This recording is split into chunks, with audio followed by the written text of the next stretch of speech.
Cette cuvée d'aviateurs du contingent de la classe 2023 est la toute première de l'armée de l'air. La cérémonie de présentation au drapeau marque la fin de la formation de ces jeunes soldats appelés à défendre la patrie jusqu'au sacrifice suprême. Le drapeau auquel vous avez l'honneur d'être présenté incarne à lui seul ce que vous aimez et ce que vous défendez.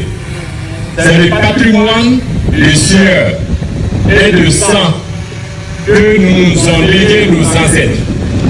Il constitue pour tous les signes de ralliement dans l'unité pour le meilleur comme pour le pire. La formation qui a duré 5 mois s'est articulée autour de 4 domaines majeurs, notamment la formation à l'environnement militaire, la formation physique et sportive militaire, la formation au combat et des conférences. Et dans le souci constant de l'adapter aux réalités opérationnelles, les modules tels que le combat moto, l'instruction sur le tir au combat, la suspicion d'y aider, le secourisme au combat, l'endoctrinement ont été dispensés tout au long de cette formation. De votre discipline et de votre ardeur au travail dépendra la réussite de vos unités. Comprenez que fuir est lâche.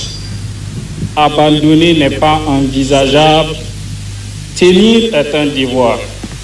À travers cette démonstration, les nouveaux aviateurs font valoir leurs compétences et leur savoir-faire militaire dans la lutte contre l'insécurité, notamment le terrorisme.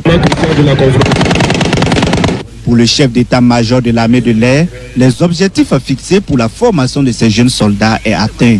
Il s'agissait surtout pour nous de faire des recrues que nous avons pris, de faire de bons combattants, de faire de bons citoyens et de faire des fusiliers. Les fusiliers de l'air, c'est leur rôle principal. C'est assurer la sécurité des installations qui appartiennent à l'armée de l'air, d'où vont les avions pour aller intervenir au profit des forces qui sont déployées sur le terrain. Et au-delà de cette mission, je dirais statique, ils peuvent aussi avoir des missions plus dynamiques et donc d'être engagés également sur le terrain des opérations. Après avoir été présentés au drapeau, les soldats du contingent de la classe 2023 de l'armée de l'air reçoivent leurs épaulettes. La formation a été une formation de taille. Et nous avons été formés physiquement, et mentalement, moralement. Donc, en termes de compétences sur le terrain, nous savons que nous sommes prêts à être sur le terrain et à combattre sur le territoire national. Je veux dire que la formation n'est pas un mythe, mais une réalité. Et ce n'est pas qui veut, mais qui peut. Donc, je peux dire que ce n'est pas spécifiquement pour les hommes, mais aussi pour les femmes. Parce que j'ai beaucoup appris lors de cette formation.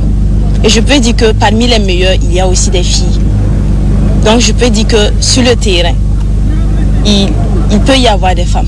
Arrivé au centre d'instruction et de formation de l'armée de l'air, au nombre de 250 composé de 225 garçons et de 25 filles, 248 termineront la formation avec succès à la suite de 2 désertions. La cérémonie de présentation au drapeau du contingent de la classe 2023 de l'armée de l'air a pris fin par un défilé militaire.